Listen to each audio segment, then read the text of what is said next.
तो ये तस्वीरें आपने देख ली, नारे आपने सुन लिए, उन नारों में कितनी नफरत भरी हुई थी शेख हसीना की वो भी आपने महसूस कर लिया। और ये नारे कहीं ऐसा नहीं कि कोने कोने छुप के कोई इस तरह की नारेबाजी कर रहा हो। ढाका में आर्मी का ये स्टेडियम है, आर्मी के स्टेडियम में ये म्यूजिकल कंसर्ट हो रहा था। म्यूजिक को वैसे कहते हैं कि ये प्यार का संदेश देने का जरिया होता है, लेकिन म्यूजिकल कंसर्ट के इस मंच से नफरत का, मौत का, तालिबानी सजा का संदेश यहां पर सरजीत आलम नाम का ये शख्स दे रहा था। और उसके साथ वहां पर मौजूद सब लोग हाँ में हाँ मिला रहे थे कि शेख हसीना को फांसी दो, शेख हसीना को फांसी दो। ये समझना अब आपके लिए जरूरी है कि आखिरकार शेख हसीना के लिए ये जो कट्टरपंथी हैं ये फांसी क्यों चाहते हैं।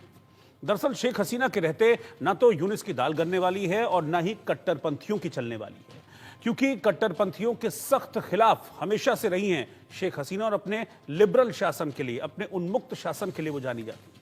आपको मालूम है कि अपने शासनकाल में शेख हसीना कई कट्टरपंथियों को जेल भेज चुकी हैं।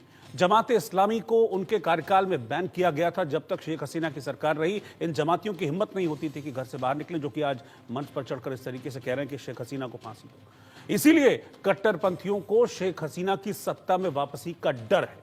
अगर वो सत्ता में वापसी करती हैं तो विद्रोहियों के खिलाफ शिकंजा कसेंगी। साथ ही कट्टरपंथियों को डर है कि मोहम्मद यूनुस पर शेख हसीना शिकंजा कसती रहेगी और इससे कट्टरपंथियों की मुश्किलें जाहिर तौर पर बढ़ेंगी। ग्रामीण बैंक में घोटालों के गंभीर आरोपों के कारण यूनुस को जेल भी संभव है। और ऐसा नहीं कि पहली बार जेल जाएंगे, 6 महीने जेल में रह भी चुके हैं यूनुस। कई गंभीर आरोप यूनुस के ऊपर लगे थे कि सुधारों के नाम पर वो घोटाले वहां पर कर रहे थे, क्योंकि इसी साल जनवरी में यूनुस को एक कोर्ट ने सजा सुनाई थी और कई मामले मोहम्मद यूनुस, जो कि आज बांग्लादेश के सर्वे सर्वा बने बैठे हैं, उनके खिलाफ कई मामले दर्ज हैं। 6 महीने की वो सजा काट चुके हैं, जेल में रह चुके हैं। और अब मोहम्मद यूनुस, जमात इस्लामी और उनसे जुड़े कट्टरपंथियों को यह डर है कि शेख हसीना अगर वापस आ गई, अगर चुनाव हो गए बांग्लादेश में, शेख हसीना ने सत्ता में वापसी कर ली, तो फिर ये कट्टरपंथ, ये रेडिकल इस्लाम, ये जो खूनी इस्लाम है, ये बांग्लादेश में नहीं चल पाएगा। और इसीलिए वो चाह रहे हैं कि किसी भी तरीके से शेख हसीना की सत्ता में वापसी नहीं होनी चाहिए और शेख हसीना को हिंदुस्तान हमें डिपोर्ट कर दे, हमें प्रत्यर्पित कर दे और फिर उसके बाद हम ऐसे जो नारे लगा रहे हैं उनको सच्चाई में तब्दील कर दें। तो बांग्लादेश के इन हालातों को लेकर ही हमने सर्वे किया और उस सर्वे के जो नतीजे सामने आए हैं, उस नतीजों को, सवालों को मैं आपके सामने रखता हूं। हमारे सर्वे का पहला सवाल था कि राहत फतेह अली खान के कॉन्सर्ट में शेख हसीना को फांसी दो के नारे लगाने वाले ये लोग कौन हैं। 43% लोगों ने कहा कि ये जमात के कट्टरपंथी हैं। जमात से मेरा मतलब है जमात इस्लामी, जो कि एक कट्टरपंथी संगठन है और शेख हसीना के शासनकाल में, जैसा कि मैंने आपको बताया, ये बैन था। 16% लोगों ने कहा कि ये यूनुस के प्यादे हैं, यानी कि यूनुस के जो लेफ्ट राइट रहते हैं, ये वो लोग हैं जो शेख हसीना को फांसी दो के नारे लगा रहे हैं। 26% लोगों ने कहा कि ये विद्रोही छात्र गुट हैं, क्योंकि इन्हीं विद्रोही छात्र गुटों की मदद से ही शेख हसीना की जो सरकार है उसका तख्ता पलट किया था मोहम्मद यूनुस ने। और 15% लोगों ने इस पर अपना कोई भी जवाब नहीं दिया। तो कुल मिलाकर अगर आप देखें मोटे तौर पर, तो ये आपको समझ में आएगा कि मोहम्मद यूनुस, उनके आसपास रहने वाले लोग, उनके सलाहकार और उनके जमात इस्लामी के जो प्यारे प्यादे हैं, वो चाहते हैं कि शेख हसीना को भारत से यहाँ लाया जाए, बांग्लादेश लाया जाए और उन्हें फांसी की सजा दे दी जाए। अगला सर्वे का सवाल था कि शेख हसीना के प्रत्यर्पण की मांग के पीछे यूनुस सरकार की मंशा क्या है। 27% लोगों ने कहा कि वो जेल भेजेंगे। 36% लोगों ने कहा कि शेख हसीना जैसे ही बांग्लादेश जाएंगी, उन्हें प्रत्यर्पित अगर कर दिया गया, उनको डिपोर्ट कर दिया गया, तो वहां पर उन्हें फांसी पर लटका देंगे। 30% लोगों ने कहा कि उन्हें नजरबंद करेंगे और फिर तरह तरह की यातनाएं देंगे, जबकि 7% लोगों ने इस पर अपना कोई भी रिएक्शन नहीं दिया। तो पहले दोनों सवालों के जवाबों का जो नतीजा है वो ये निकलकर सामने आ रहा है कि शेख हसीना अगर बांग्लादेश चली गई, उन्हें बांग्लादेश डिपोर्ट कर दिया गया, उन्हें मोहम्मद यूनुस के पास भेज दिया गया, तो फिर शेख हसीना की जान की, उनकी ज़िंदगी की कोई गारंटी नहीं है। और यही बात शेख हसीना के बेटे भी कह चुके हैं कि मेरी मां अगर वहां जाएंगी, उन्हें डिपोर्ट किया जाता, तो फिर उन्हें इंसाफ नहीं मिलेगा। मेरे साथ कुछ खास मेहमान हैं, मैं उनको इंट्रोड्यूस कराता हूं और फिर अपने ये जो दोनों सवालों के जवाब मुझे पब्लिक से मिले हैं, इस पर सभी मेहमानों के मैं रिएक्शंस देता हूं। मेरे साथ KH काशिफ मीर साहब हैं, जो कि पाकिस्तान से इस वक्त साथ में हैं, सीनियर जर्नलिस्ट है पाकिस्तान के। सर, स्वागत है आपका। मेरे साथ मेजर जनरल रिटायर्ड ध्रुव कटोच, जो कि डायरेक्टर हैं इंडिया फाउंडेशन के, वो भी इस वक्त साथ में हैं। कटोच सर, स्वागत है आपका। योगेश कुमार सोनी जी, सीनियर जर्नलिस्ट हैं, सर आपका भी स्वागत है। और गार्गी नंदी रॉय, पॉलिटिकल एनालिस्ट हैं, आपका भी गार्गी जी बहुत बहुत स्वागत है। सबसे पहले जनरल साहब मैं आपसे शुरुआत कर रहा हूं। अब मांग की गई है बांग्लादेश की तरफ से कि भाई शेख हसीना को भेज दीजिए, वो हमारी गुनहगार हैं, बांग्लादेश अपने कानून के तहत उन पर केस चलाना चाहता है। ये सिर्फ केस चलाने की मंशा है या फिर जो ये नारे लग रहे थे खुलेआम ढाका के आर्मी स्टेडियम में, शेख हसीना को फांसी दो फांसी दो, अगर वहां पहुंच गई शेख हसीना तो फिर यही सुलूक होगा उनके साथ, फांसी पर लटका देंगे। और मुझे लगता है कि कहीं तालिबानी फांसी ना हो जाए जैसा कि इराक में सद्दाम हुसैन के साथ हो गया था। रोहित जी धन्यवाद सर। देखिए, जहां तक मेरा अपना ख्याल है, जो मेरा अपना सोच विचार है, भारत को किसी भी हालत में शेख हसीना को बांग्लादेश के हवाले नहीं कर देना है जी। किसी भी हालत में जी। क्योंकि मुझे तो कोई शक नहीं है, जैसे ही शेख हसीना बांग्लादेश में पहुंचेगी उसका वो खून कर देंगे। तो इसमें दो चीजें हैं जो मैं अपनी टिप्पणी में कहना चाहता हूं। सर। देखिए, जब 1971 की लड़ाई जब हुई जी। तब उस समय पर ये बेशक के मुक्ति बाहिनी और भारतीय सेना पाकिस्तानी सेना के साथ लड़ी, लेकिन बांग्लादेश के अंदर दो किस्म की ताकतें थी। एक तो नेशनलिस्ट फोर्सेस थी जिसमें मुक्ति बाहिनी और बाकी सब लोग जो जनता थी वो आ गई थी, और जो भारतीय सेना के साथ थे पाकिस्तान आर्मी के विरुद्ध लड़ रहे थे। और दूसरी थी ये इस्लामी ताकतें जो चाहती थी कि इस्लामिक स्टेट बने।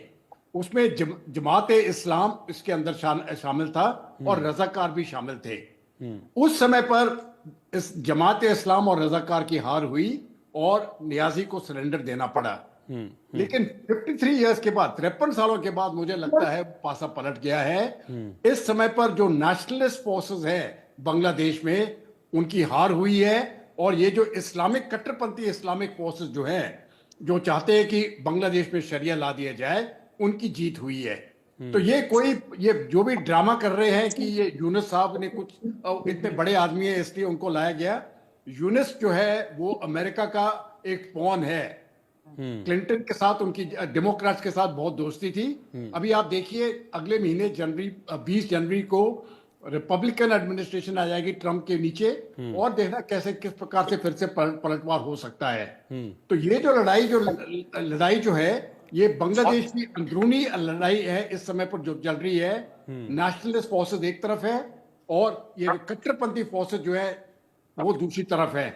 और जहां तक भारत का सवाल है, किसी भी हालत में हम इन कट्टरपंथी फोर्सेस के साथ कभी नहीं जाना चाहिए, और शेख हसीना को सही सलामत आप भारत में ही रखिए। रोहित। ठीक है। योगेश सोनी जी, लगातार बांग्लादेश की तरफ से जो प्रत्यर्पण संधि है उसका हवाला दिया जा रहा है। क्या कहती है ये प्रत्यर्पण संधि कि जब सब कुछ दिख रहा है साफ साफ कि अगर शेख हसीना को वहां पर भेज दिया, और पब्लिक की राय भी यही है कि शेख हसीना को वहां पर अगर भेज देंगे तो फिर 100% वो जिंदा नहीं छोड़ेंगे शेख हसीना को। नारे हमने देख लिए, खुले तौर पर अगर ये लग रहा है तो आप सोचिए कि अंदरूनी क्या वहां पर चल रहा होगा। तो क्या सिर्फ जो संधि का हवाला वहां से दिया जा रहा है उसको मानेगा भारत?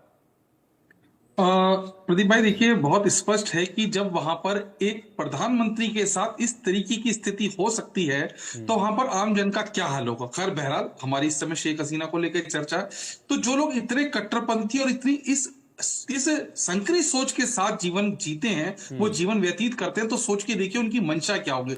जिस तरीके से एक खुले मंच पर वो इस तरीके की चर्चा कर रहे हैं, उसमें नकारात्मकता ढूंढने की जरूरत नहीं है, वो एक नकारात्मकता का समंदर है। बहुत स्पष्ट हमारे अभी साथी मित्र ने कहा कि यदि वो वहां पर जाती हैं और बाई चांस कोई ऐसे समीकरण बनते हैं तो 2 दिन 4 दिन 6 दिन नहीं, मात्र घंटे 2 घंटे के अंदर ही उनके साथ जो होगा वो दुनिया को भली भांति पता है। क्योंकि इस समय बांग्लादेश जिस परिस्थितियों से गुजर रहा है, जो हमने तमाम वीडियोस और आपके चैनल पे कम से कम मैं 25-30 डिबेट में बांग्लादेश को लेकर कर चुका हूं। अगर आपने देखा होगा कि वहां के वीडियोस जो हम देख रहे हैं, वहां पर किस तरीके से अल्पसंख्यकों को, हिंदुओं को वहां पर मंदिरों के सामने नृत्य कराया जा रहा है, डांस, मतलब उनकी मजाक उड़ाई जा रही है, उनकी मंदिर मस्जिद के, उनकी मंदिरें, और किस तरीके से जी। I lost him. मुझे लगता है कि शायद आवाज चली गई है। मैं गार्गी जी आपके पास आ रहा हूं इसी सवाल को लेकर। मैं इसी सवाल का जवाब आपसे जानना चाहता हूं। क्या शेख हसीना को डिपोर्ट करना चाहिए जैसा कि बांग्लादेश मांग कर रहा है? और आप बताइए, आपको क्या लगता है क्या सलूक होगा उनके साथ वहां पर? I'm audible, right? हाँ, या सुनाई दे रही। जी। हाँ, तो नहीं, कभी भी नहीं करना चाहिए। और एक बात मैं टेक्निकली बता दूं कि ये जो एक्स्ट्रेडिशन ट्रीटी की बात हो रही है उसका एक आर्टिकल 8 है। तो उस आर्टिकल 8 के मुताबिक भारत रिफ्यूज कर सकते हैं। हाँ, शेख हसीना को कन्विंस करना पड़ेगा, और ये कन्विंस करना बहुत ही आसान है कि जो भी होगा वो सही नहीं होगा। Charges against her will not be in good faith in the interest of justice. ये एक चीज है जो शेख हसीना को कन्विंस करना पड़ेगा, और ये तो जाहिर सी बात है, सबको पता है। तो एक आर्टिकल 8 में ये क्लॉज है, तो ये क्लॉज को यूज करके भारत रिफ्यूज कर सकती है। तो टेक्निकल बात हुई। अभी आती हूं मैं कि बांग्लादेश की आज की जो स्थिति है, तो ये तो आज का जो बांग्लादेश है रोहित, ये तो रजाकारों की बांग्लादेश है। ये तो पता चल रहा है ना, शेख हसीना जिस जिस संगठनों को बैन किया था, जमात इस्लामी नहीं, जो अंसारुल बांग्ला अलकायदा से रिलेटेड है, सबको, सबके टेररिस्ट को उन्होंने छोड़ दिया। कितने लोगों को छोड़ा? 174। जो लोग जेल में थे आतंकवादी, 174 लोगों को छोड़ दिया जेल से बेल पे। 56 लोगों को एक्विटी कर दिया। 700 के ऊपर आतंकवादी भाग गए। ऐसे हो सकते कोई जेल से आतंकवादी 700 के ऊपर भाग जाते हैं, तो मतलब जेल के दरवाजा खोल के बोला निकलो। और वो लोग, उनमें से कुछ लोग तो पश्चिम बंगाल में भी आ गए हैं, और वो लोग क्या कर रहे हैं? हिंदुओं की मंदिर तोड़ रहे हैं, हिंदुओं पे अत्याचार कर रहे हैं। हमने देखा चिन्मय दास के साथ क्या हुआ, उनके लॉयर के साथ क्या हुआ, उनको बुरी तरह से मारा। कोई उनके लिए कोई खड़े होने के लिए तैयार नहीं है। और क्या मांग था चिन्मय दास का? हिंदुओं की सुरक्षा ही तो मांग किया था ना। तो आज जो बांग्लादेश है ये भयानक है, पूरा जिहादी स्थान हो गया, रजाकारों का बांग्लादेश हो गया है। और ये जो पेन है ना, ये दर्द मैं बहुत महसूस कर सकते हो रोहित, क्योंकि मेरे पूर्वज वहां से आए थे। मेरे पापा बहुत छोटे थे जब पार्टीशन हुआ था, तब राजशाही से आए थे। मेरे नाना जी आए थे खुलना से, और मेरे ससुर जी आए थे चट्टोग्राम से, जो अभी एपी सेंटर है। तो हम लोग जो बड़े हुए हैं ना, ये सब कहानियां सुन सुन के बड़े हुए हैं पार्टीशन के। तो अभी जब हम लोग तो नहीं देखा ना, 47 नहीं देखा, 71 नहीं देखा, लेकिन अभी पता चल रहा है, क्योंकि यही कहानियां हमने सुना है, तो हमें तो पता चल रहा है कि क्या होने वाला है। और ये जो यूनुस है, no political background, he is political nobody, तो कहां से आ टपक पड़ी? ये सबको पता है कि डेमोक्रेटिक डीप स्टेट और जमातियों का एक मिली भगत है, और इन्होंने यूनुस को बिठाया है। और ये कोई छात्रवत्र नहीं है, ये इस्लामिक छात्र शिविर जो है, ये जमात का स्टूडेंट विंग है। और अब सबको पता है कि जुलाई में जो ये मूवमेंट हुआ कोटा के लिए, कोई था ही नहीं, उनके कोर्ट ने भी बोल दिया था, एवरीथिंग वाज सेटल्ड। तो ये क्यों हुआ? पूरा एक बहुत ही बड़ा यूएस डीप स्टेट और ये जमात, यूनुस, सब मिलके एक ह्यूज कॉन्स्पिरेसी हुआ हसीना को हटाने के लिए। और ये हटाने के बाद जो हाल है, हमें सबको दिख रहे हैं कि क्या हो रहा है आज बांग्लादेश में। हिंदुओं के साथ क्या हो रहा है, बौद्ध के साथ क्या हो रहा है, मतलब माइनॉरिटीज का क्या हाल है। तो अभी भी लोकनाथ बाबा के मंदिर को तोड़ा है, इस्कॉन के कितने सारे मंदिर को तोड़ा है, जगन्नाथ के मूर्ति को जलाया है, कृष्ण के मंदिर मूर्ति को तोड़ा है। मतलब क्या हो रहे हैं? तो इन लोगों के हाथ में आप कैसे दे सकते हैं हसीना को? हसीना तो एटलीस्ट एक लिबरल थी, उन्होंने क्या किया, whether she was a dictator, वो बात की बात है। डिक्टेटर थी, क्या थी डिक्टेटर? तो वो उन्होंने क्या किया? जिनको जेल में डाला, ये लोग क्या, कौन थे जिनको उन्होंने जेल में डाला? सारे कट्टरपंथियां थे, आतंकवादियां थे, जमात के लोग थे, अंसारुल बांग्ला के लोग थे। आज अंसारुल बांग्ला के जसीमुद्दीन रहमानी, जो कि मतलब मान लीजिए पाकिस्तान के जो हाफिज सईद है उनके जैसे, उनको भी छोड़ दिया जेल से। और वो जसीमुद्दीन रहमानी धमका रहे भारत को कि चिकन नेक को ब्लॉक कर देंगे। और ममता बनर्जी को बोल रहे कि पश्चिम बंगाल को आप ग्रेटर बांग्लादेश में लेके आइए। हिम्मत सुनिए इनकी। और वो लोग धमका रहे कि हम लोग 4 दिन में कलकत्ता ले लेंगे। कुछ भी बोल रहे, कुछ भी बोल रहे, पाकिस्तान से हाथ मिला रहे। जिस पाकिस्तानी आर्मी ने कितना अत्याचार किया था 71 में, कितना अत्याचार किया था उन लोगों ने, उन लोगों से हाथ मिला रहे हैं। और भारत ने तो मतलब भारत के लिए तो उनको मिला था मुक्ति, भारत के लिए बांग्लादेश बना था। और आज भी भारत से कितना कुछ जाता है, सब कुछ तो जाता है, चावल जाता है, गेहूं जाता है, आलू जाता है, रुई जाता है। और बात, 5 अगस्त के बाद भी भारत ने 9 करोड़ के ऊपर अंडे भेजे, पैसा नहीं लिया, एज ए जेस्टर। अभी भी उसके बाद भी क्या, उसके बाद भी भारत के अगेंस्ट में क्या क्या स्लोगन हो रहा है। और वहां पे क्या स्लोगन दे रहे हैं वो लोग हिंदुओं के लिए कि भारत जातेर मामार बाड़ी बांग्ला छाड़ो ताड़ाताड़ी। मतलब भारत जिनका नानीहाल है, मामा का घर है, वो बांग्लादेश छोड़ दो। क्यों छोड़े? हिंदुओं का देश है, वो देश हिंदुओं का है, ओरिजिनल देश हिंदुओं का है। क्योंकि ये बोंगो भूमि है, और उनके ऊपर आज जो अत्याचार है वो हमसे सह नहीं जा रहे हैं। तो इसीलिए कम से कम, और मुझे नहीं लगता कि भारत भेजेंगे हसीना को, कहीं भी नहीं भेजेंगे, मुझे नहीं भेजेंगे, तो जैसे मैंने पहले ही बोला जो क्लॉज है उसी का यूज करेंगे भारतवर्ष कि आर्टिकल 8 के हिसाब से नहीं भेजेंगे और भेजना भी नहीं चाहिए। ठीक है, मैं काशिफ मीर साहब के पास चल रहा हूं, पाकिस्तान से सीनियर जर्नलिस्ट हैं जो कि इस वक्त हमारे साथ हैं। मीर साहब, आपको क्या लगता है अभी जो है बांग्लादेश की सिचुएशन, क्या उसे कट्टरपंथ कहेंगे? जिस तरह की स्थिति बांग्लादेश में है, वो मांग रहे हैं शेख हसीना को, आपको भी लगता है कि मारने के लिए मांग रहे हैं? जी बहुत शुक्रिया आपका। देखें, जो इसके लिए मुझे थोड़ा सा ज़रा सा हिस्ट्री में जाना पड़ेगा। देखें, जब ब्रिटिश रूलर्स से हिंदुस्तान की आज़ादी के लिए जब तहरीक चल रही थी, तो उसमें बांग्लादेश, पाकिस्तान के लोग और मौजूदा जो इंडिया है, इसके सारे लोग शामिल थे। और जब एक तरफ पाकिस्तान बन गया, दूसरी तरफ भारत बन गया, दो अलग अलग मुल्क बन गए, दोनों का एक अलग अलग नज़रिया था। और उसके बाद आके बात शुरू होती है 70s की दाई में। 70s में देखें, भारत के साथ मिल के तो जो शेख मुजीबुर रहमान थे, उन्होंने अपना एक अलग मुल्क बनाया। उनको वो शायद लगता था कि उन्हें शायद भारत सूट करता है। उसके बाद एक लंबे टाइम तक वहां से लेके आज 50 साल से जायद का अरसा गुजर चुका है, तो वहां पे जो शेख जो फैमिली थी, शेख मुजीबुर रहमान थे, उनकी फैमिली ही इक़्तिदार में ज्यादा टाइम रही है। शेख हसीना भी रही हैं, उनके वालिद भी रहे हैं, तो ये एक रूल करते रहे। अब तो सिचुएशन यहाँ तक आ गई थी कि ये एक आमिर की तरह, एक डिक्टेटर की तरह इनकी वहां पे हुकूमत थी। अब 50-52 साल एक नेशन को काफी होते हैं कि उन्हें ये देखने के लिए कि आया जो हुक्मरान है उनको सूट करते हैं, उनकी पॉलिसियां सूट करती हैं या नहीं करती हैं।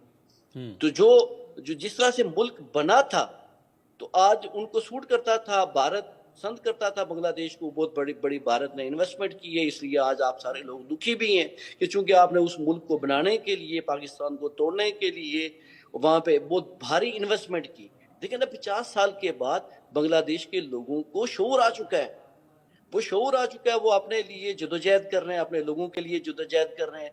आप हसीना वाजिद अगर शेख हसीना उनकी नहीं है क्या? अपनी नहीं, शेख हसीना उनकी नहीं बांग्लादेश है? के लोग नहीं कर रहे, वहां से कट्टरपंथिया कर रहे हैं। बांग्लादेश जाना चाहिए, वो जाए वहां की अदालतों का सामना करें, जो अदालतें खुद, जो निजाम उन्होंने खुद बनाया उसका सामना करें। वहाँ कार्यरत है, इस समय कानून चल कर रहा है। अदालत कानून है ही कहाँ वहां पर? आप देखिए कि वहां पर चिन्मय दास जो हैं, उनको वकील तक नहीं मिल रहा है। जो एक वकील मिलता है, उसको मार मार के उसको अस्पताल पहुंचा देते हैं, जान ले लेते हैं। किस कानून की आपको लग रहा है कि वहां कानून है? बांग्लादेश में आपको लगता है कानून का राज है? होने के लिए तैयार नहीं है। देखिए, आप हसीना वाजिद की बात करते हैं ना, हसीना वाजिद ने लोगों के ऊपर वहां पे जुल्म किया। वो एक डिक्टेटर की तरह थी, उन्होंने पूरी दुनिया में उनकी डिक्टेटरशिप, अगर आप उनको डिक्टेटर कहते हैं, तो उनकी डिक्टेटरशिप कट्टरपंथियों के लिए रही। उनकी डिक्टेटरशिप अगर रही तो कट्टरपंथ के ऊपर रही। उनका शासन तो बड़ा लिबरल माना जाता है। उनकी डिक्टेटरशिप अगर रही तो कट्टरपंथ पर रही। शायद अगर वो इतनी अच्छी रूलर रही हैं, तो आज मुझे लग रहा है कि जनरल कटोच, मुझे लग रहा है कि जिस तरह की बात अभी काशिफ साहब कर रहे हैं, यही बात जो है बताने के लिए काफी है कि बांग्लादेश और पाकिस्तान अब क्यों हाथ मिला रहे हैं। कट्टरपंथ प्लस कट्टरपंथ इज इक्वल टू डबल कट्टरपंथ। जनरल कटोच, हिंदुत्व वाला मुल्क मुझे ये कहे, वहां के लोग ये कहें, तो ये अच्छा नहीं लगता। आप लोग खुद एक हिंदुत्व में, एक मोदी जो है वो खुद से उनकी हैसियत क्या है, आपसे सवाल पूछा गया है, आप थोड़ी देर शांत रहिए। बोलिए सर। देखिए, ऐसा है 71 में जब ये पाकिस्तान की बात कर रहे हैं, जब शेख हसीना ने अवामी लीग ने 1970 में इलेक्शन जीता, तो ये जो पंजाबी मुसलमान हैं, उन्होंने कहा हम कभी भी बंगालियों को यहाँ पर शासन नहीं करना देंगे।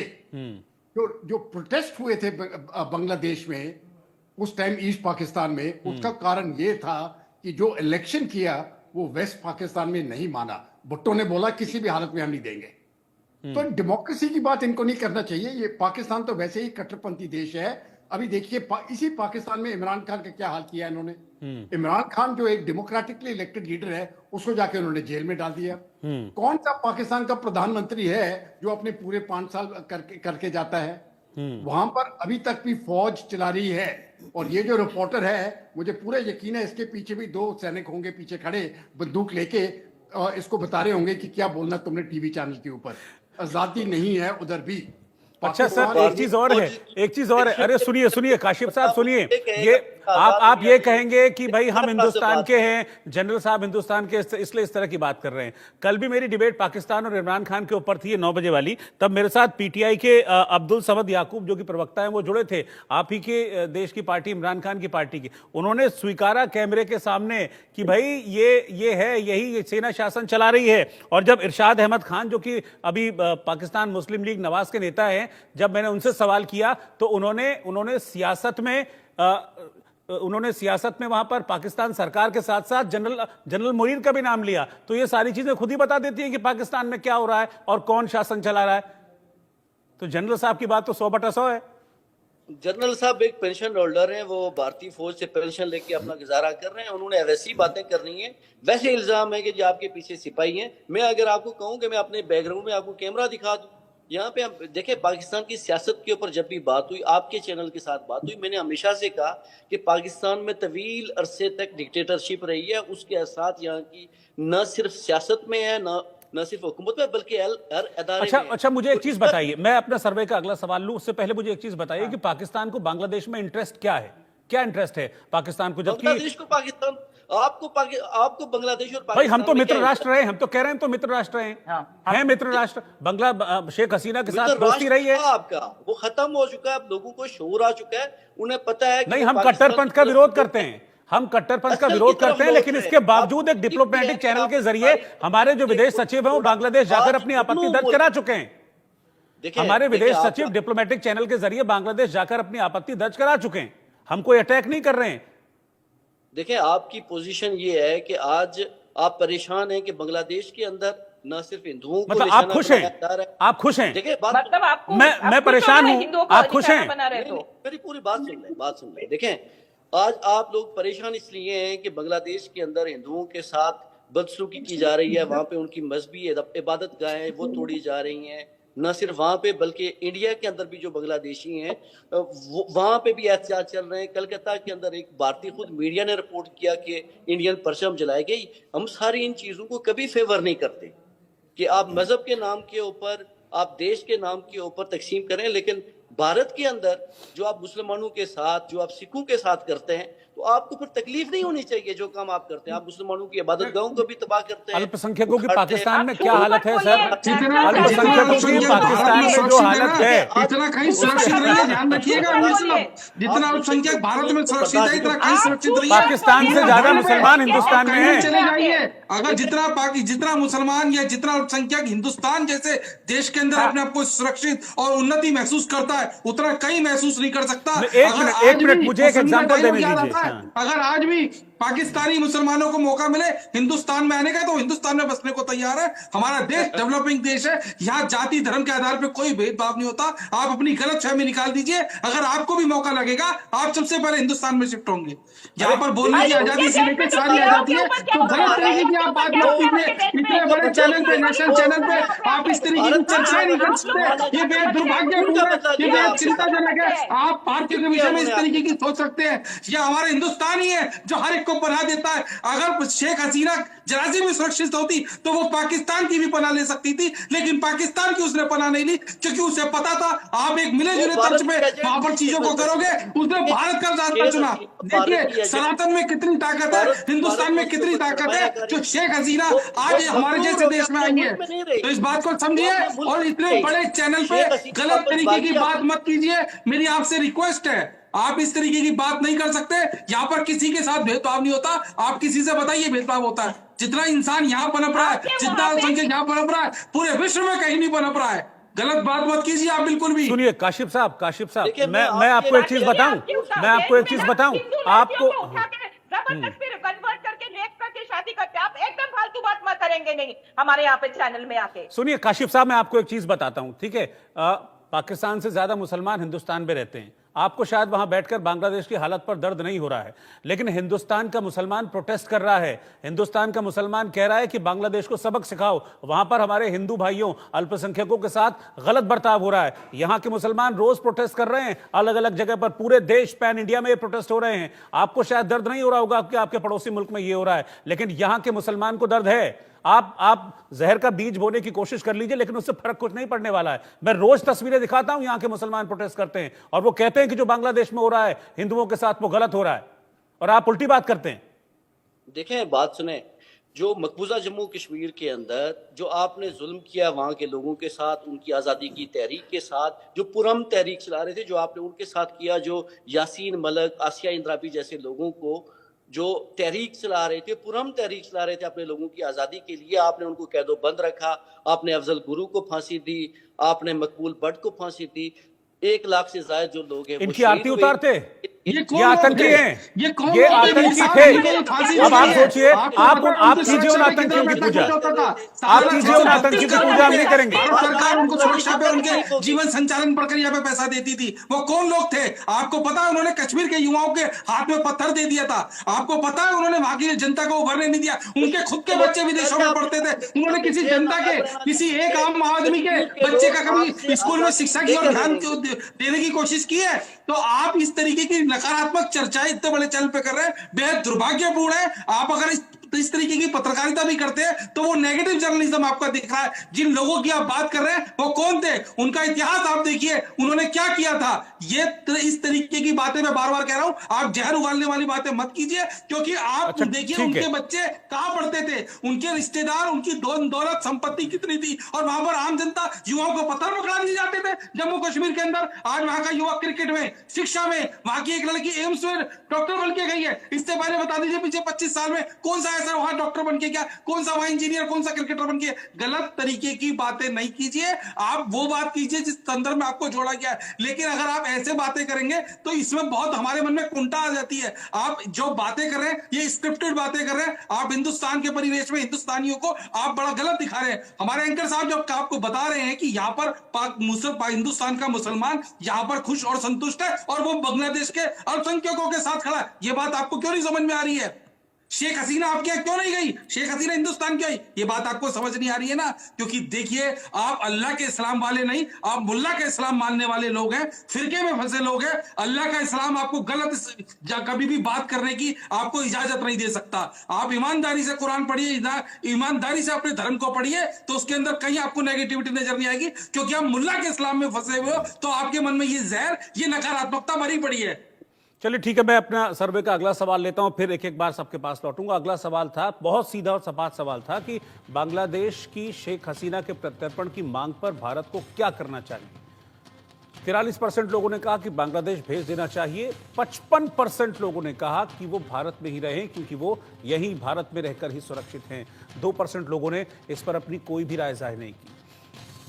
अगला सवाल था कि क्या एस जयशंकर अमेरिका से बांग्लादेश मुद्दे का कोई हल निकाल कर लाएंगे।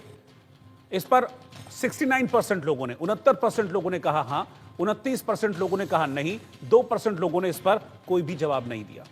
मैं इससे पहले कि अगला सवाल लूं, एक रिएक्शन में जनरल कटोच आपके पास आ रहा हूं। अब देखिए, अमेरिका में सर, अमेरिका में चीजें पलट रही हैं। हाँ सर, मैं सवाल यह है कि अमेरिका में चीजें पलट रही हैं, वहां पर अब जो बाइडेन जा रहे हैं और अब अगले महीने जो ट्रंप है वो शपथ ले लेंगे। क्या इस चीज का कोई फर्क पड़ेगा, इस तरह के हालात जो बांग्लादेश में बने हुए हैं और जो बांग्लादेश और पाकिस्तान का जो कॉकस इस वक्त काम कर रहा है? जैसे ही ट्रंप शासन पे आ जाएंगे 20 तारीख को, आप देखिए 21 तारीख से क्या फर्क पड़ने वाला है। बहुत फर्क पड़ेगा। सबसे पहले मैं आपको बता रहा हूं, इस समय पर आज से यूनुस साहब अपने कमरे में सो नहीं सक रहे हैं और पाकिस्तान की हुकूमत की भी वही हालत है, वो सो नहीं रहे हैं। ये जो डेमोक्रेटिक पार्टी है अमेरिका की, ये उनकी साजिश से यूनुस अंदर गया है। वो अपने चाइना को कंट्रोल करने के लिए इस्लामी ताकतों को अंदर लाए और वो बहुत गलती कर बैठे हैं। इस गलती को प्रेसिडेंट ट्रंप, जो रिपब्लिकन्स हैं, वो ठीक कर देंगे। और इसीलिए ये यूनुस साहब अपना जो भी चलाना चाहते हैं 1 महीना और चला लीजिए, कुछ इतने ही दिन है इनके पास। और पाकिस्तान के साथ भी इतना ही समय है। 2 भिखारी देश है, ये आपस में मिले हुए हैं, ये भिखारी ही रहेंगे। और प्रेसिडेंट ट्रंप जब आएगा तब इनकी मुश्किलें 10 गुना और बढ़ जाएंगी। रोहित सर, मैं आपके पास आ रहा हूं गार्गी जी, और इसकी जो झलक है वो नजर भी आने लगी है। अब जो अमेरिका के एनएसए हैं जैक सुलिवन, उन्होंने एक तरीके से सीधा रहने को कहा है। मोहम्मद यूनुस को फोन पर बातचीत हुई है, लेकिन कहा गया है कि आपकी प्रतिबद्धता, मैं चाहता हूं कि इस तरीके जो अटैक्स हो रहे हैं उनको आप रोकें। तो जो होने वाला है उसका प्रोमो अभी से दिखने लगा है क्या? है शायद। और सिर्फ वही नहीं, अगर आप देखेंगे ये जो अराकन आर्मी है म्यांमार के, वो सेंट मार्टिन द्वीप को भी घेर लिया है, और जो नाफ नदी है उसके इस तरफ है पूरा। और कुछ रिपोर्ट के मुताबिक अराकन आर्मी के एक अंश चट्टग्राम में आ भी गए हैं, चिटागोंग में, एंड वो रोहिंग्या को मार रहे हैं। वो तो रोहिंग्या को मार के नाफ में गिराया। तो ये जो जुंटा जो है, जुंटा म्यांमार में वीक हो रहा है, और पूरा अराकन आर्मी और काचिन आर्मी, तो ये से नहीं, ये कौन सा हम निकालने, आप कहीं भी निकालने की रिपोर्ट नहीं है मतलब सर। कि हम सिर्फ illegally आ डॉक्यूमेंटेशन, जाएगी तो उनको क्या हम करेंगे? आप क्यों डॉक्यूमेंटेशन करेंगे? चेक कर रहे हैं, और हम डॉक्यूमेंटेशन चेक करते हुए उनको मारते नहीं हैं, उनके घरों को जलाते नहीं हैं, उनको घरों से बाहर नहीं निकालते हैं, उनकी महिलाओं के साथ बदसलूकी बदतमीजी नहीं करते हैं जो बांग्लादेश में हो रहा है, और जिसकी मजम्मत आपको करनी चाहिए, लेकिन आप दिल पे हाथ रखने के बावजूद उसकी मजम्मत नहीं कर रहे हैं। देखें, जो मकबूजा जम्मू कश्मीर के अंदर जो मुसलमानों के साथ आपकी जो फोर्सेस ने जो सलूक किया, उनको घरों से निकाला, खवातीन की असमत दरी की, उनको गोलियां मारी, झूठ मत आप बोलिए, हमारी झूठ मत हमारी बोलिए। सेना की वजह से ही ये हमारी सेना ने क्या यहाँ पे किया है आर्मी मैन वो, बैठे हाँ हुए हैं, वो, झूठ मत बोलिए हाँ आर्मी के ये बारे में। ये जनरल इंडियन कठोर जरा आर्मी के बताइए बारे कि में कैसे झूठ मत बोलिए कैसे आर्मी उनके के भेजे गए बारे में। आतंकियों को मार मार के खदेड़ा है वहां से। और हाँ, देखिए क्या बात कर- देखिए, हाँ। ये जो रिपोर्टर है ना, आज आपको ये तकलीफ बिल्कुल है। ये खुद ही कट्टरपंथी आज मुसलमान है। हम मारेंगे, हम ये भी आज आपको अलकायदा की मारेंगे। तरह ही बात कर रहे हैं ये। हाँ। पहली बार कश्मीर में शांति हुई है क्योंकि फौज, भारतीय सेना उधर गई, और भारतीय सेना का जो पब्लिक के साथ रवैया होता है वो पाकिस्तान आर्मी की तरह नहीं है। ठीक है, आप याद रखिए, पाकिस्तान, ये जो कश्मीर में जो प्रॉब्लम हुआ वो इसलिए शुरू हुआ कि कश्मीरी मुसलमान जो थे उन्होंने हिंदुओं को, जो कश्मीरी हिंदू थे उनको वहां से बाहर भगाया। उसके बावजूद में भी उनके साथ कोई उस प्रकार से कार्रवाई नहीं हुई जिस प्रकार से होना चाहिए थी। तो इस पर इस बात का मत करिए। इस समय पर कश्मीर के मुसलमान जो हैं, एक भी कश्मीर का मुसलमान नहीं है जो पाकिस्तान जाना चाहता है, इस बात का आप ख्याल रखिएगा। लेकिन आप पाकिस्तान के मुसलमानों को पूछिए, मुझे लगता है करोड़ों के हिसाब से वो भारत में आ जाएंगे। तो ये आप भूल जाइए कि आपका रवैया कैसे और भारत का रवैया कैसा है। बहुत रवैये में बहुत बहुत फर्क है। और ये जो रिपोर्टर हैं, जो आप हैं, आपको मौका मिला, आप भी अपना सामान समूह बांध बूंद के भारत में आ जाएंगे, लेकिन हम आप लोगों को नहीं रखेंगे। आपने अपना देश अलग मांगा है, वही देश आपको मुबारक, आप वहां रहिए। जनरल साहब, आपको स्टडी करनी चाहिए कि 2021 में जो यूनाइटेड नेशन की इंसानी हुकूक की जो तंजीम है, उसने जो रिपोर्ट मकबूजा कश्मीर के ऊपर जारी की थी, वो क्या थी? जो आपकी रियासत ने जो वहां पे जो दहशतगर्दी की है, लोगों के साथ जो जुल्म किया है। देखिए भाई साहब, ये सब रिपोर्टें हमने पढ़ी है, राइट? और हमको मालूम है ये रिपोर्टें कौन लिख रहा है और क्यों लिख रहा है। पेंशन होल्डर बन के अपनी रियासत के साथ इसके ऊपर मत जाइएगा। आप फैक्ट्स, जमीन के ऊपर जो फैक्ट्स हैं उस पर जाइए। देखिए, जो भारत की कश्मीर का हिस्सा है, जो पाकिस्तान ने कब्जा किया है, इलीगल कब्जा किया है, उसमें जो जुल्म हो रहे हैं, आप उसका ख्याल रखिएगा, राइट? आप उधर ही बैठे हैं और वहां पर कश्मीरियों के लिए कोई बात नहीं कर रहे हैं। एक कश्मीरी होते हुए भी शर्म आना चाहिए आप जैसे लोगों को। जनरल साहब, शर्म आप जैसे लोगों को आए कि जो पेंशन लेके तो आप खिलाफ सुनिए काशिफ साहब, आप हमारे एक डेकोरेटेड आर्मी अफसर से बात कर रहे हैं और इस तरीके की बात आप नहीं कर सकते। अधिकारी है वो पेंशन लेगा तो अपराध है क्या? वो सारी जिंदगी उन्होंने सेवा की है, उन्होंने देश की सेवा करी अपनी जान पे खेल के पूरे जीवन, तो पेंशन आपको तकलीफ हो रही है? कोई पाकिस्तानी सेना की तरह तख्ता पलट नहीं किया है। आप बार बार उनकी पेंशन पे आ रहे हैं, तकलीफ है क्या वो पेंशन आपको? कोई पाकिस्तानी सेना की तरह तख्ता पलट नहीं किया उन्होंने सेवा की है। पाकिस्तान से भेजे गए आतंकियों को मार के भगाया है। आप भी देखिए आपसे कितने सीनियर हैं वो, आप उम्र दराज के हिसाब से, पद के हिसाब से, और आप इस तरीके की उनसे बातें कर रहे हैं, तो इससे तो ये तय हो रहा है कि आपकी मानसिकता क्या है। इस तरीके की बातें आप जो कर रहे हैं, इससे कहीं कुछ हासिल होने वाला नहीं है। आप इस बात को देखिए, इंसाफ की बात कीजिए। अगर आप इंसाफ की बात नहीं कर सकते हैं तो मुझे नहीं लगता कोई नेगेटिव बात करने का आपको हक हकूक है। आप इस तरीके की चर्चाओं से एक नकारात्मकता केवल फैला रहे हैं और बार बार उनकी पेंशन पे आके बार बार एक निजी आप हमला कर रहे हैं, निजी कमेंट कर रहे हैं, वो गलत है। चर्चा का जो विषय है आप उसमें चर्चा कीजिए और उस चर्चा के आधार पर हम आगे बढ़ सकते हैं। अन्यथा इस तरीके की बातों को हमें सुनने में बिल्कुल अच्छा नहीं लगेगा। मैं कश्मीर के ऊपर एक बात कहना चाहता हूं। एक बात सुनिए, कश्मीर के ऊपर एक बात करना चाहता हूं। भारत में कश्मीर के आप कितने भी कश्मीरी गांव में चले जाइए, इस समय पर एक भी कश्मीरी मुसलमान अपने गांव से बाहर नहीं गया है। एक भी कश्मीरी मुसलमान ने कश्मीर नहीं छोड़ी है। लेकिन आप पाकिस्तान में देखिए, अफगानिस्तान में देखिए, कितने मुसलमान वहां से अपने घरों को छोड़ के चले गए हैं क्योंकि जुल्म हो रहा था उनके ऊपर, उनकी हुकूमत का।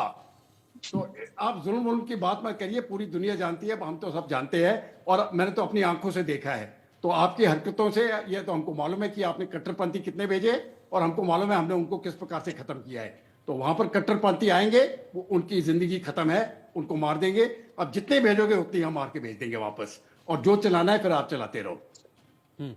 ठीक है जनरल साहब, फिलहाल तो देखें ना, आप चिल्ला रहे हैं, अच्छा। किसी के चिल्ला रहे हैं, बांग्लादेश के ऊपर चिल्ला रहे हैं, जहाँ पे आपने इन्वेस्टमेंट की थी, आपकी एजेंट हसीना वाजिद वहां पे बैठी थी, उसको उन्होंने उठा के बाहर मारा, वो भाग गई, उसको भेजे वापस जिस मतलब मुल्क में है, आपको तो रही जरा है, सा उसको भी वापस भेजें। आपको नहीं दिखता कि बांग्लादेश में कट्टरपंथ हावी? आपको नहीं दिख रहा है बिल्कुल भी? देखें ना, बड़ा भारत अच्छा नहीं है दिख रहा भाई। कि आपको नहीं दिख रहा कि बांग्लादेश अभी जिहादिस्तान हो गया? खाली बांग्लादेश ही नहीं, बांग्लादेश में हम नहीं भेजें, खाली क्यों भेजेंगे रजाकारों के बांग्लादेश में? देखें और बांग्लादेश आप पाकिस्तान के पाक ऑक्युपाइड कश्मीर और बलोच में आप क्या करते हैं? बालूचिस्तान में लोगों के साथ क्या हरकतें करते हैं? आप कश्मीर की बात कर रहे हैं। कश्मीर इंडिया के अंग है। कश्मीर का नाम आया था ऋषि कश्यप से। कश्मीर है सर, हमारे- बलोच आजादी मांग रहे हैं आपसे, ठीक है? वो जैसे देखें, पूर्वी पाकिस्तान बांग्लादेश बना था ना, अब ऐसी जो बलोच हैं और खैबर पख्तूनवा, वो भी आजादी मांग रहे हैं पाकिस्तान के जुल्म सितम से परेशान होकर। और शायद इसीलिए, क्योंकि आपके यहां इस तरीके से जुल्म सितम हो रहा है, इसीलिए शायद आपको समझ में नहीं आ रहा है कि जो बांग्लादेश में हो रहा है वो कट्टरपंथ है। और इसीलिए कहते हैं कि बैक टू द चैनल, कहीं ना कहीं इसके पीछे बांग्लादेश और आईएसआई का हाथ है, पाकिस्तान का हाथ है। वो चीजें आप लोगों की बातों से एस्टेब्लिश होती है बार बार, जब आप नहीं स्वीकार करते हैं इसको। तो देखें, जब से मोदी साहब आए ना, मोदी साहब कहाँ से आए? मोदी साहब आरएसएस ने लाया है उन्हें। आरएसएस कौन है? आरएसएस को मैंने पूरा मंशूर पढ़ा है। वो एक हिंदुत्ववाद आप तो आरएसएस के बारे में बात सर, नहीं हमारे कीजिए, हमारे तो हमारे यहाँ मोदी साहब ना 2 कार्यकाल पूरे कर चुके हैं अपने। आप सुनिए थोड़ी तसल्ली सुनिए। हमारे यहाँ आप मोदी साहब की बात कर रहे हैं ना, मोदी साहब 2 कार्यकाल पूरा कर चुके हैं। आप अपने एक प्रधानमंत्री का नाम बताइए जिसने कार्यकाल पूरा किया हो। एक प्रधानमंत्री का नाम बताइए जिसने कार्यकाल पूरा किया हो। हमारे यहाँ मोदी साहब 2 कार्यकाल पूरा कर चुके हैं। एक प्रधानमंत्री का नाम बताइए और फिर कहिए कि मेरे यहाँ स्थिरता नहीं है। एक प्रधानमंत्री का नाम बताइए मुझे। जो है वो एक सेकंड, मोदी जी को अभी कुवैत में क्या दिया? कासिफ जी, कुवैत में उनको हाईएस्ट सिविलियन ऑनर कुवैत जैसे इस्लामिक देश में दिया। के ऊपर क्या जुल्म बात कर करती रहे हैं है। आप? देखे ना, आपके यहाँ क्या चल रहा है? आपके यहाँ ना आपसे सिख बर्दाश्त होते हैं, ना आपसे मुसलमान बर्दाश्त होते हैं। मोदी जी विदेश जाते हैं तो उनको सम्मान लेके वापस आते हैं। आपके साथ जो जनता ने किया है, वो मोदी तो जी ठीक विदेश किया है। जाते हैं तो वो इंडियन सम्मान प्राइम लेके मिनिस्टर ने वापस आपके आते साथ हैं। ठीक किया। जब शहबाज शरीफ आप विदेश जाते इंडियन हैं प्राइम तो इस मिनिस्टर आस ठीक में किया। देके आते हैं कि भाई कितने डॉलर लेके आऊं, कहां से, कुवैत से मिल जाए, यूएई से मिल जाए, चीन से मिल जाए, इसलिए फिर शहबाज शरीफ विदेश जाते हैं। मोदी जी जाते हैं तो सम्मान लेके आते हैं। अपने कार्यकाल में 20 देशों के सर्वोच्च सम्मान मिले हैं उनको। 20 देशों का सर्वोच्च सम्मान, आरएसएस का नाम जिसमें इस्लामिक राष्ट्र भी है। बिल्कुल। जॉर्जी की अभी बात कुवैत सुने। ने दिया, कुवैत ने सर्वोच्च जिसमें सम्मान दिया। इस्लामिक राष्ट्र भी है। सर्वोच्च सम्मान दिया, उनका सिविलियन सर्वोच्च सम्मान मोदी जी को दिया, वो भी इस्लामिक राष्ट्र है। तो आप तो बात ही मत दीजिए, आप खुद भिखारी है और आतंकवादी पले आप। थोड़ा सा शब्दों को कंट्रोल रखते हैं, थोड़ा सा शब्दों को कंट्रोल रखते हैं, कोई भी हो। जॉर्जी जी बात सुने, आपका जार्जी नहीं, गार्गी है मेरा नाम। चलिए, ऋग्वेदिक पीरियड में बहुत ही विदुषी नारी थी गार्गी, वही नाम है मेरा। उन्होंने वो भी बहुत डिबेट करती थी और मैं भी करती हूँ। बोलिए। और बहुत अच्छा डिबेट करती हैं आप गार्गी अच्छी जी। डिबेट करती हैं। बात सुने कि जिन ट्रम्प साहब की आप बात कर रहे हैं ना कि 20 जनवरी को वो आके हल्फ लेंगे और उसके बाद बांग्लादेश में ये हो जाएगा, पाकिस्तान में ये हो जाएगा। आप पहले तैयारी करें कि उन्होंने एक लिस्ट तैयार कर रखी है 18,000 भारतीयों को जो इलीगली अमेरिका के अंदर रह रहे हैं, उनको वो भेजने वाले हैं वापस, तैयारे भर भर के ना वो भेजने वाले हैं। इलीगली तो उन भारत लोगों में नहीं को भेजा ना। अगर इलीगली गए हैं उनको भेजे, कोई बात नहीं है। क्यों आप किसी उनकी भी देश टेंशन में लें। कोई इलीगली क्यों घुसे? पाकिस्तान की टेंशन हम भी नहीं लें। मानेंगे सर, ना, हमारे साथ देश में दिक्कत कोई यह है कि illegally हम आए तो अपने दूसरे देश पड़ोसियों में की क्यों टेंशन जाएंगे? लेते हैं। हमारे साथ पता है काशिफ साहब दिक्कत क्या है? ये कह लीजिए कि ये हिंदुस्तानियों का नेचर है कि हम अपने पड़ोसियों की भी बारे में सोचते हैं, दिक्कत लेते हैं। हम बांग्लादेशियों के बारे में भी सोचते हैं, हम पाकिस्तान के उन लोगों के बारे में भी सोचते हैं, बेचारों के बारे में, कि हम तो यहाँ 35-40 रुपए किलो आटा खरीद रहे हैं, वो वहाँ 200 किलो खरीद रहे हैं। हम यहाँ 80-85 रुपए में डीजल डला रहे हैं, वो वहाँ 250 रुपए में डीजल डला रहे हैं। हम उनके बारे में भी सोचते हैं। हम बांग्लादेश के बारे में भी सोचते हैं, पाकिस्तान के बारे में भी सोचते हैं, लेकिन आपकी सरकार आपके बारे में नहीं सोचती है। और मोदी साहब वहां पे आके उन्होंने वहां पे जो मुसलमानों के साथ सलूक किया, जो मकबूजा कश्मीर में बस किया, बस बस ये टेप रिकॉर्डर घूम गया आपका, वापस टेप रिकॉर्डर घूम के वहीं पे आ गया, वापस घूम गया टेप रिकॉर्डर, क्योंकि है ही नहीं कहने के लिए, है ही नहीं कहने के लिए टेप रिकॉर्डर। आप मेरी, अगर मेरी बात गलत थी तो काट देते आप कि नहीं भाई हमारे यहाँ तो हम तो 10 रुपए किलो में आटा देते हैं, हम तो 20 रुपए किलो में पेट्रोल देते हैं, 20 रुपए लीटर पेट्रोल नहीं है, काटने के लिए नहीं है ना, इसलिए टेप रिकॉर्डर घूम गया। खैर बहरहाल मेरे पास वक्त की कमी है, मैं दोबारा टेप रिकॉर्डर घुमाऊं इसका वक्त मुझे इजाजत नहीं दे रहा है। आप सभी का बहुत बहुत शुक्रिया, आप साथ में जुड़े। आंकड़े हमारे फैसला आपका में आज की इस बहस में इतना ही। नमस्कार।